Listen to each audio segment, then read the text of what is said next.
gives a fuck about an Oxford comma? By Great 78. Who gives a fuck about an Oxford comma? I've seen those English dramas too. They're cruel. So if there's any other way to spell the word, it's fine with me. With me. Chapter 13. She. Draco. Still early October, 1999. Peckwater, flat 307, Christchurch College, Oxford, England. Mr. Malfoy, I can't tell you how glad I am that I was here to see that.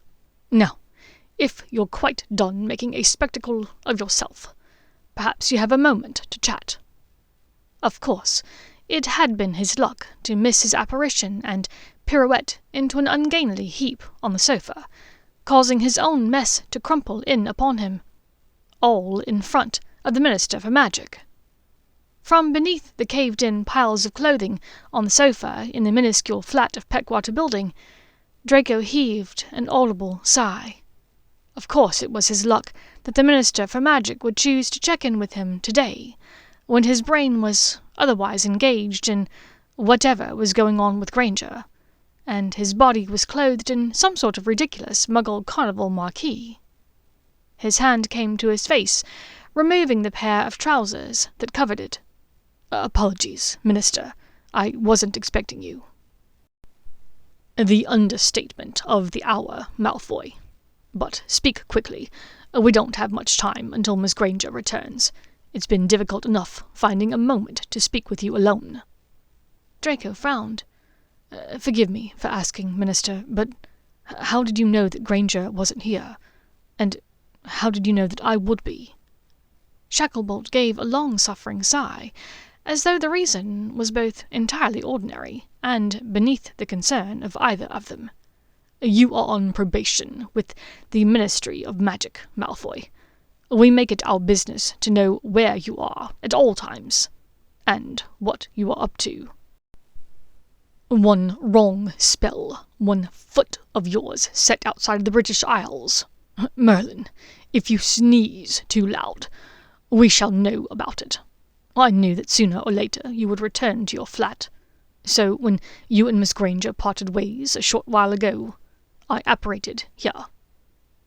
Several things about what Shacklebolt said, and did not say, prickled in Draco's mind. Having a trace upon one's wand as a parolee made sense.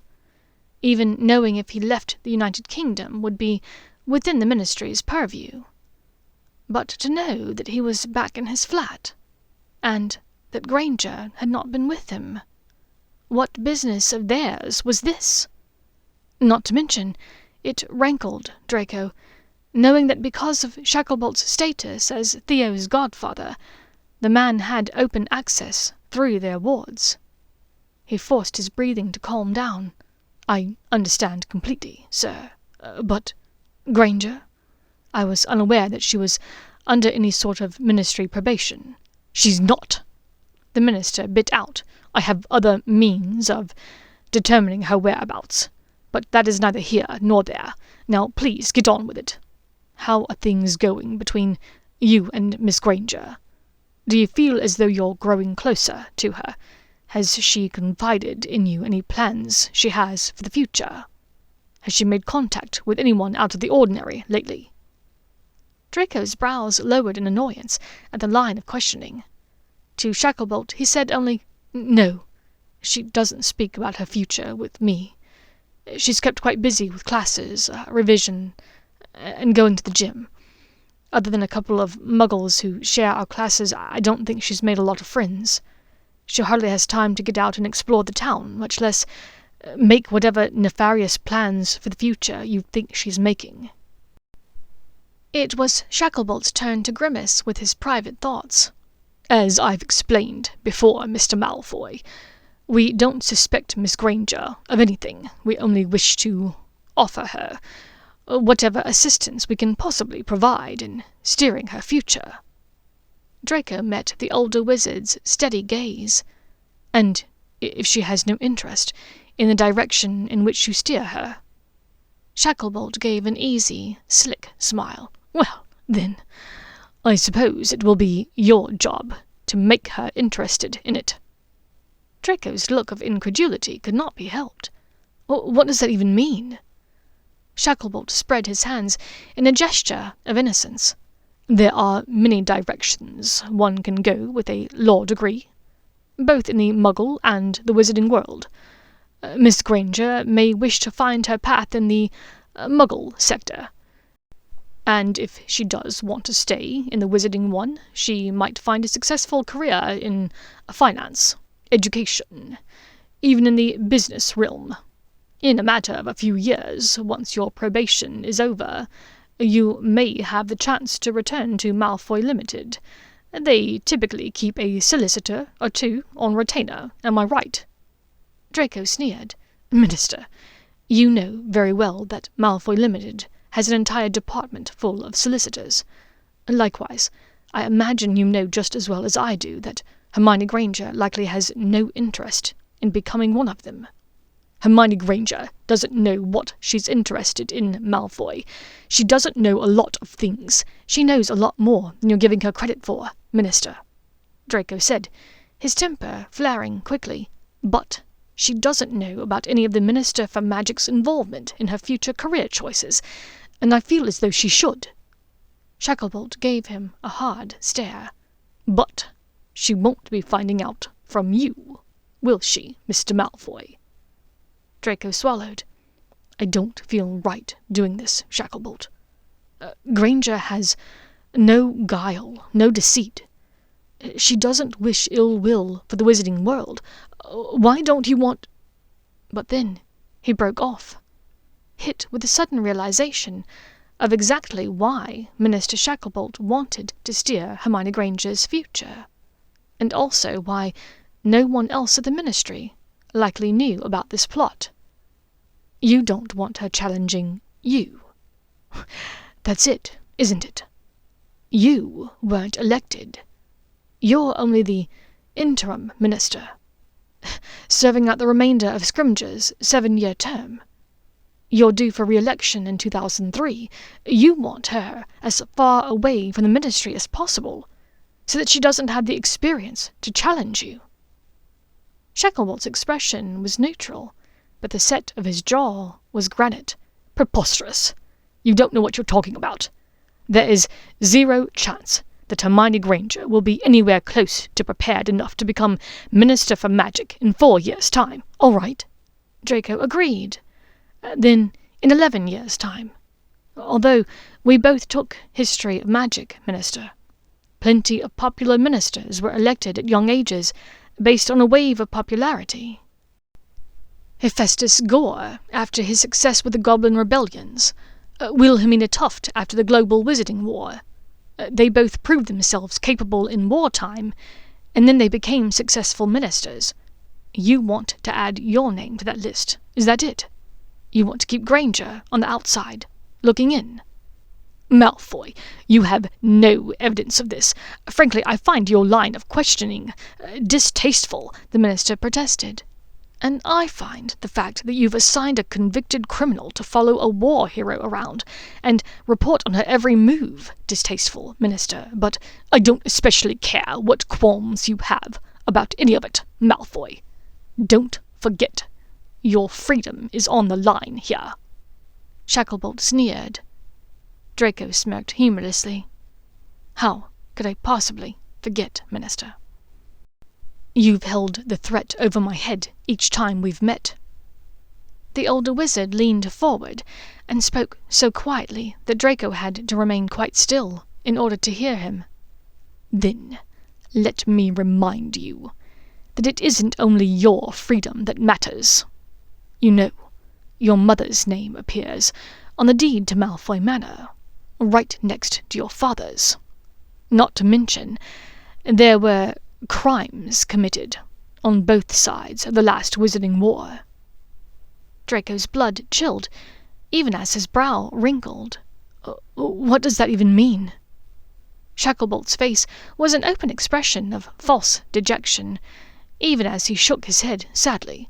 "Well, in regards to your mother, Voldemort lived within the welcome and hospitable embrace of Malfoy Manor for quite some time, and yet Narcissa Malfoy was never charged for harboring a criminal. The blonde wizard was breathing heavily now. "That was never my mother's choice." Shacklebolt shook his head and threw up his hands, as if to say that these decisions weren't his choice either. "We at the Ministry have no idea what was or was not your mother's choice, Mr. Malfoy. We can only go by what we see, and if the wrong person were to make the decision to open the case back up, who am I to say they cannot? As for Miss Granger, I am certain that the goblins at Gringotts Bank would be happy to bring up charges for stolen goods." Draco scoffed uncomfortably, even as a new wave of fear overtook him. He wanted to believe that Shacklebolt was bluffing, but the public knew only the persona that Shacklebolt wished to present, which meant that his popularity was quite high. It might not rival Hermione Granger's, but it was not to be trifled with. If the respectable Minister for Magic insinuated wrongdoing to the right busybody, it might not take much to sway them. This might not be such a bluff, after all, but an ace up his sleeve. "You're an absolute bastard. You know that?" Draco said quietly, fists clenched in impotent anger. "You have all the wizarding world fooled, but truly, you are no better than the ones you fought against. You may be a member of the Order of the Phoenix, but you're just as much a supremacist as the Dark Lord was. Gods, maybe even worse. At least he wasn't trying to hide what an evil bastard he was when he was trying to take down Potter." Shacklebolt took a pair of even breaths before opening his mouth to speak in clipped tones. With a sneer, he said, "Need I remind you that your name is a mere 8 above mine on the list of the Sacred 28, Malfoy?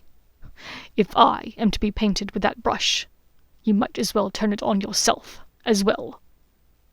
Draco held the man's gaze for several seconds before finally dropping his eyes. He had no leveraging power with the Ministry of Magic, he knew. He was as much their stooge as they wanted him to be. It was entirely one thing to gamble with his own future, but he could not put Granger's freedom on the line, much less that of his mother's.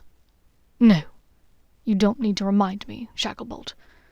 I know exactly who and what I am," Draco said bitterly. "Good," the Minister said. Breathing deeply in, then out, he stood. "I'll be in touch." With that, the Minister for Magic spun away quickly in a swirl of green and gold robes. To Draco's left, a door cracked open. One of Theo's blue eyes met his fearfully, and after a few moments he opened the door further. "Is he gone?" the older wizard called quietly. Draco dropped his eyes in shame. "Yes." Theo stepped into the sitting room, wearing only his boxer briefs, a towel slung around his neck. "What the fuck is going on?" Draco shook his head to try and clear it. As Shacklebolt's godson, Theo would undoubtedly take the man's side in all of this. Shacklebolt just stopped in to see how his favorite parolee was doing. He smirked with false bravado. Theo crossed the tiny room in 2 small strides, pointing his wand to vanish the broken bowl filled with brown furry mush as he stepped. "Why don't you cut the crap, Draco? Something is going on between you and Kingsley, and somehow it involves Granger. Is he threatening her?" Draco only clenched his jaw, considering before answering. "It doesn't concern you, Theo." "Mate, you're one of my oldest friends, and you and Granger are living in my flat. I think it bloody well concerns me." In his mind, Draco pictured that list of the Sacred 28 families that Shacklebolt had referred to only moments before. Right below the name Malfoy was the surname of the wizard standing in front of him. Perhaps this concerned Theo too much. After all, he was the minister's godson. He'd told Draco time and again that witches like Granger weren't worthy of wizards like them. Draco shook his head. "I'm handling it, Theo." The door to the corridor opened, and Granger came in, pink-cheeked from the cold and from her visit to the gym. "Theo, did your visitors finally leave?" she asked innocently, a smile creeping across her face at seeing the Lothario in the living room. "Hermione, lovely to see you this morning. And yes, they did. Although, you know, you're welcome to join me any time I'm entertaining in my bedroom, love." Theo winked, and Draco wondered if, whilst he was casting an incendio on this rubbish-bin liner clothing ensemble later, he might do the same to Theo. Granger's face grew more pink. "Sod off, Theo." "Gladly, love," the other wizard said, turning and striding back to his room. The door slammed behind his underwear-clad form, leaving Draco alone with Granger. "I suppose you've got to get ready for your date soon, Malfoy. Let me jump in the shower quickly, then it's all yours." Without looking at him, Granger hurried into the little washroom, closing the door firmly behind her. Draco's mind, which had been so focused on the conundrum he faced with the minister, now had something new to ruminate upon. What had that been about, he wondered. He had no plans for the rest of the day, as far as he knew, beyond setting fire to this tracksuit and hoping that it didn't summon the demons of hell or the Muggle authorities due to the smoke. Yes, he'd clearly missed something today, and he had no idea what it was. For a day that had started so wonderfully, it was shaping up rather miserably. He propped his feet up on the coffee table, kicking aside the pizza crusts stacked like jackstraws on one corner. He had been wrong. This whole morning felt more like 2 steps forward and 3 steps back. Granger spent the rest of the day locked in her room, presumably working on some class project or other. Draco decided to go for a walk to clear his head once he had changed out of the infernal tracksuit. Against his better judgment, he decided to simply vanish it. He wasn't certain what sort of toxicity might be released if he actually burned it. But for now, he needed time to think, and his space in the little flat was not at all conducive to that. Being a slob was taxing on his psyche. It went against everything he knew, against every natural tendency he had. But if being this way was what it took to gain Granger's notice, he would continue until the mess swallowed him whole, he supposed. The next morning, Granger was up and making breakfast when he woke. He lay face down on the sofa for several minutes, eyeing her sleepily through one cracked eyelid. She was already dressed in Muggle jeans with a smart cream-coloured Muggle jacket. As usual, she was gorgeous. She looked good in everything she wore, he thought. As she bustled about the kitchen, he was amazed to see how easily she manoeuvred in the tiny space. She poured water from the electric kettle into the teapot by hand, even as she summoned the tea bags with her wand. When the Muggle toaster was finished and released the slices of toast, they floated upon her command to the table, and formed a neat stack at its centre. She set a butter knife to slathering the slices, even as she rummaged through the tiny refrigerator for her favourite marmalade. Then, turning back to the cabinet and closing the little refrigerator with her hip, she used her wand to summon not the small jar of Nutella, but the one of speculoos butter. He could not help his small gasp of surprise, which of course drew her attention immediately. "Oh, Malfoy, Draco, you're awake," she said unnecessarily, her hand going immediately to her hair. "Good morning. Sorry I woke you." "Nonsense, Hermione. We've got class in less than an hour, and I'm certain that I will have to fight Theo for space in the washroom. I've seen the shower after he uses it, and I really don't wish to go after his turn this morning," he joked. Granger laughed. "You don't think he's gotten all that out of his system, after his orgy yesterday?" Draco pushed himself up from where he lay face down on the warm sofa, then dropped back down to the cushions immediately. Before he awoke, he had been dreaming about Granger, wearing decidedly less than she currently was. There was, suffice to say, a lot going on in his pants at the moment, and he had no desire to scare this witch off first thing in the morning.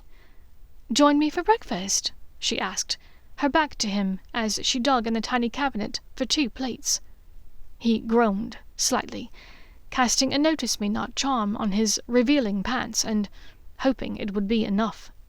To be on the safe side, he summoned a pair of joggers from the ground that did not look too dirty. Merlin, he would be so glad when he could start acting normally again and not live like a complete swine. To her he simply said, "Certainly, thanks."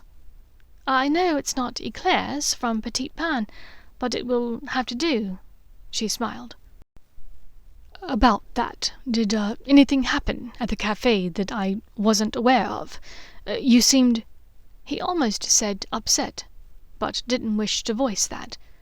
"Distracted, after... when you were talking to—" She shook her head slightly, brown curls tossing delightfully upon her shoulders. "No, not at all. I just had a lot to think about. Classes, you know." He approached the table, and despite his notice-me-not charm, he saw her eyes drop traitorously to his waist. He could not help the smirk he gave her as her eyes moved quickly back up his body. He waited until she sat, then took his own seat, murmuring his thanks for the breakfast. He watched as she spread speculoos butter on her toast, but said nothing. "So, did you have a good time Saturday night?" she asked. He cocked his head. "Saturday night?" After his walk, he had returned to the flat and changed into workout clothes, going for a long run before dinner. Granger had not attended dinner service, and he and Theo ate alone in the great hall. Afterwards they had a couple of beers in a pub nearby. Theo had tried and failed at picking up a Muggle girl, and they'd returned early to the flat. Granger nodded. "Yes, didn't you go out?" Yes, we did. But we didn't stay out very long." She nodded again. "I think that's lovely." "I suppose," he offered, uncertain what was so lovely about sharing a couple of pints with Theo. "We're going to be late. Is Theo coming?" "Hominium Revelio," she said, waving her wand precisely in the direction of Theo's bedroom. That's odd. He's already gone. Oh well." Granger wiped her lips on a napkin and stood to leave. "I'll be along shortly. Just need a few minutes to make myself presentable," Draco said, lifting one eyebrow at her. She gave him a humorless smile. "Come off it, Draco. You woke up more presentable than half the men in our class." Now his eyebrow was in full Malfoy mode. "Really, Granger?" This time her smile looked more sincere. "Hurry up. Criminal law starts in 20 minutes. "Save me a seat." Her expression closed off once again. "No need. I'm certain you'll have your favourite spot as usual." Before he could ask what she meant, she was on her feet and gathering up her bag, winding a lovely plum-coloured scarf around her neck. "See you later," she called briskly over her shoulder. Granger had been right. He entered the classroom 19 minutes later, freshly showered and shaved. There he found the empty seat he usually sat in, the one down and in front of the Muggle woman, Amelia. He looked up to find Granger, his silver eyes sparking when he caught sight of the plum-coloured scarf, now hanging loose around her neck. She sat between an older woman and... Draco's jaw hardened. It was the man from the gym, the Muggle man that Granger had been ogling the day before whilst she ran. He felt his teeth grind in annoyance, and cut his eyes swiftly to the front of the room. where the professor was commencing class. Thursday, October 28th, 1999. Around 2 weeks or so later, things remained cordial, but detached, in the Lilliputian flat. Granger seemed to be growing more annoyed with Draco's mess as the days went on and the detritus accumulated. Privately, Draco thanked the heavens. He was truly exhausted with living in filth, so much so that he had left the previous weekend, taking the opportunity to visit one of the Malfoy summer homes, this one in Brighton. It had been a glorious Saturday and Sunday, living in total cleanliness, sleeping in an actual bedroom with a door, and walking on a floor remarkably free of crisp dust. He spent his time studying and thinking through the issues he faced with Shacklebolt. He returned with renewed energy and hope to the dirty little flat. In spite of the mess, the flat also had Granger, so it wasn't all bad. Any day now, he felt, she would offer to show him some cleaning spells, or insist that he figure some out himself, and he could ask her for advice. She would shake her head and smile at his ineptitude, and it would endear him to her. At least a part of him held out that hope, as this was the only plan he had at the moment. That night, he woke up screaming. He had not meant to, of course. It had been months, early summer at least, since the last time he'd been that bad off. Here, lately, he would often forego the silencing charms because the nightmares seemed fewer and further between now. This was a particularly bad one, he could tell. She had been on the ground in front of Bellatrix again, but this time she was bleeding, covered in the bright red blood that was not the colour of mud at all. Instead, it was that infernal Gryffindor red, and it was tearing his heart into pieces. She was still and unmoving, and yet still somehow seemed to be blaming him, her copper eyes cold and accusing in death. "No!" he screamed, over and over. "You can't have her. I won't let you. She's mine. Mine. Mine." He felt hot tears on his cheeks that in his distress felt like her blood. Then he was awake, and in his haze of terror he could sense her. Her voice was clear, but instead of yelling, "Please," or "I don't know," as it had been that day, she was saying his name. "Draco! Draco, wake up!" Her hands were on his shoulders, gripping him, trying to shake him even as he fought the memory of the dream. When his eyes flew open and found her face entirely unsmeared with her own blood, he pulled her into his arms roughly, hugging her tight. "My God, you're all right!" His hands travelled up into her mess of curls, cupping the nape of her neck and pulling her against him. His mouth was on her neck, and he could feel her pulse drumming beneath his lips, beating a fast, fearful tattoo. She allowed him to hold her like that for several moments, before she gently began to push at his shoulders. "Draco, you were having a bad dream. You're awake now. It's all right." As her voice sank in, he realized what he had done, kissing her that way.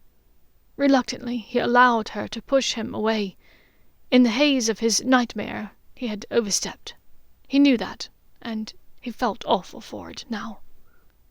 Hermione, my apologies. It's—" She paused, as though thinking about something, then gave a comforting smile. "It's all right. You were only confused. You were having a bad dream. Do you remember what it was about?" He shook his head in the negative, even though he remembered it perfectly. She nodded. "I still get them too, you know. Nightmares.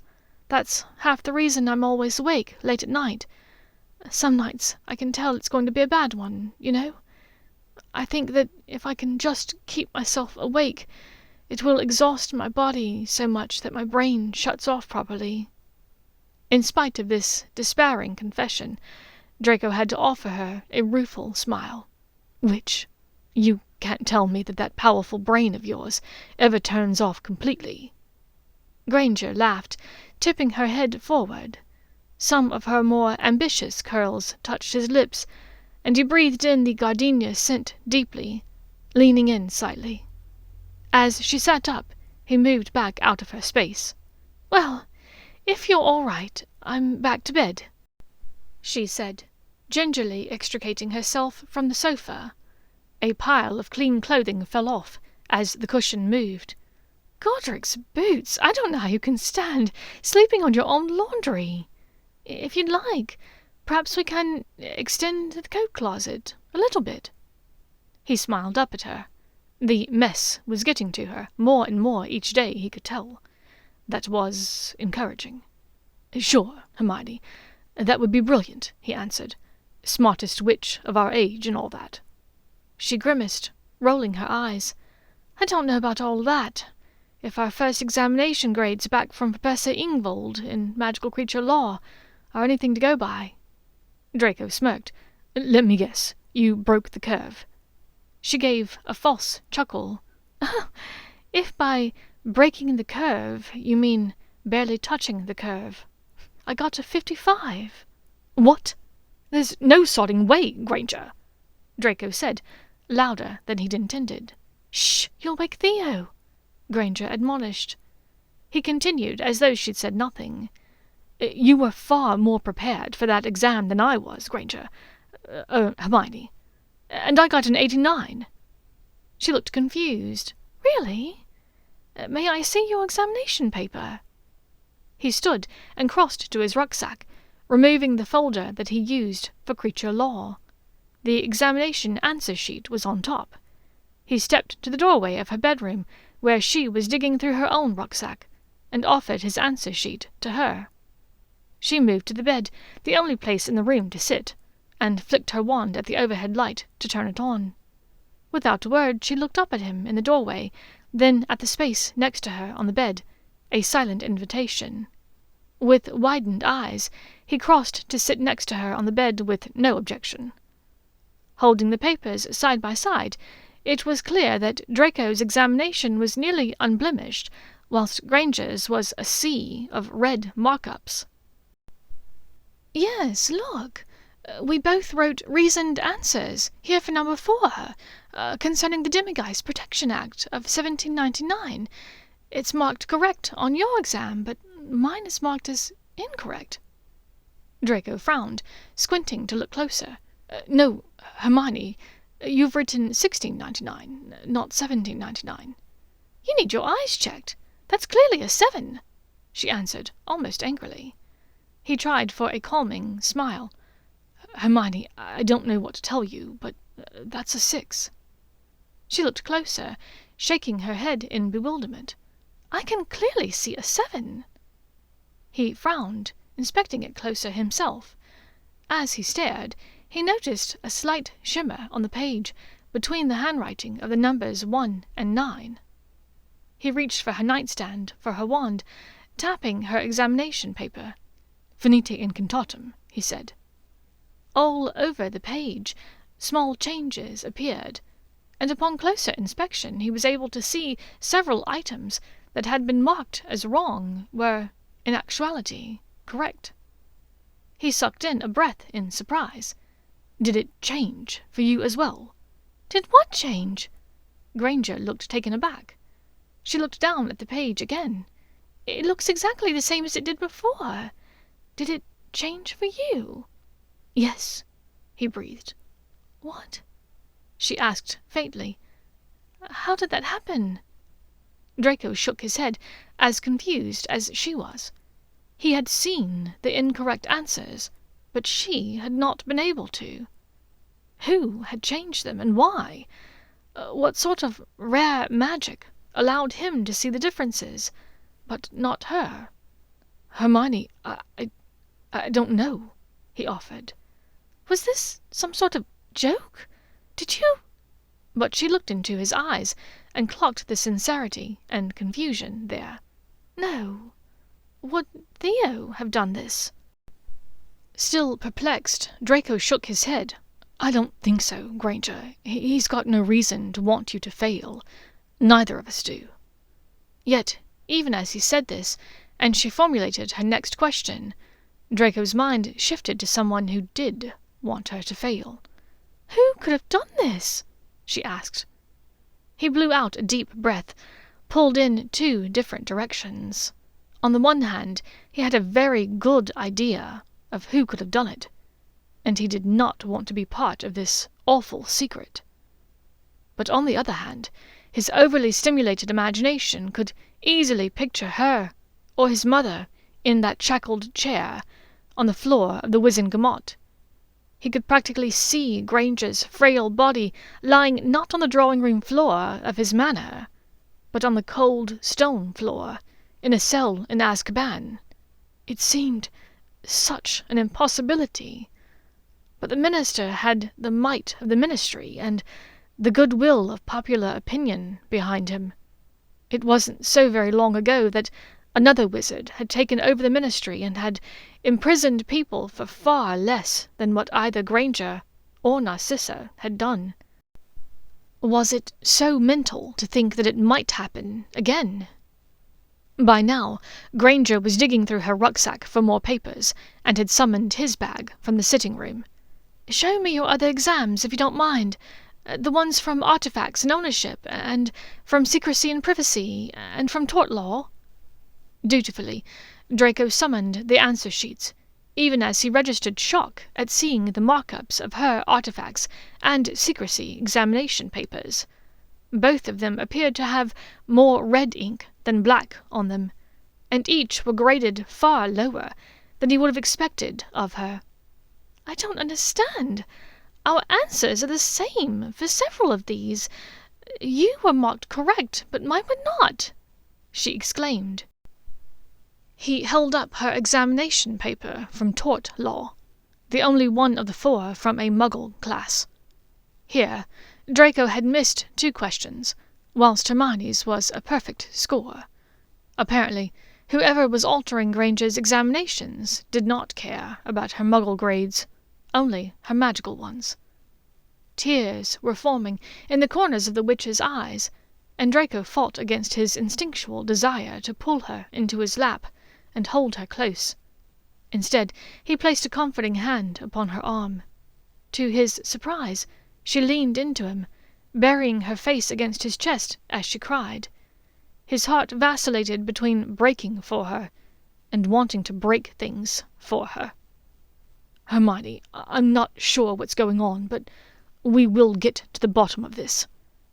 Hopefully it's just some kind of misunderstanding," he offered as words of comfort. His arms came around her, rubbing her warm, bare shoulder. He was already trying to formulate a plan for getting into Shacklebolt's office in a few hours, when the Minister for Magic started work. She sniffled. "Thank you, Draco. You're probably right. I'm sure it's just a simple misunderstanding," she said, as she nodded to herself. "Would you like me to make you some coffee? Late-night snack?" he joked with a smirk. "Pratt, you're the one who woke up with a nightmare.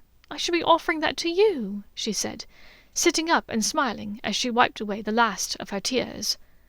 "Do you remember now what the dream was about? Sometimes it helps to talk about it." Draco shook his head, staring spellbound into her copper eyes, still so close and sparkling with her nearly gone tears. "No, I don't remember.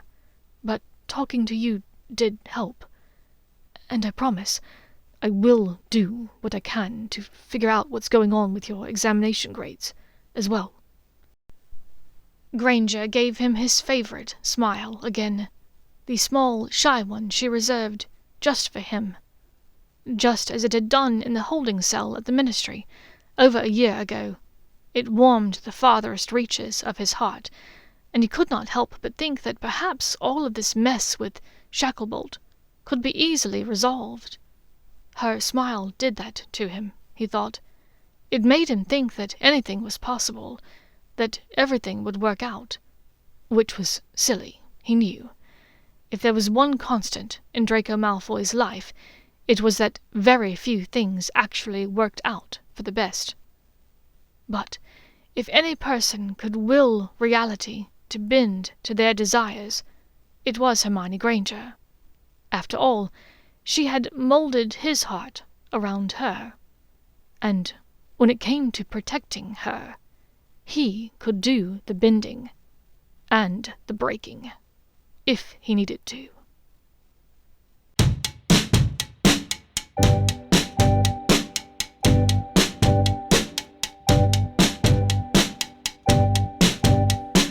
Who gives a fuck about an Oxford comma? I seen those English dramas too.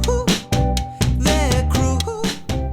Thank you for listening to Who Gives a Fuck About an Oxford Comma by Great78. If you enjoyed the story and would like to listen to more, please follow me on Spotify or wherever you get your podcasts by searching for Silver and Copper. Or you can find me under Great78 on Archive of Our Own.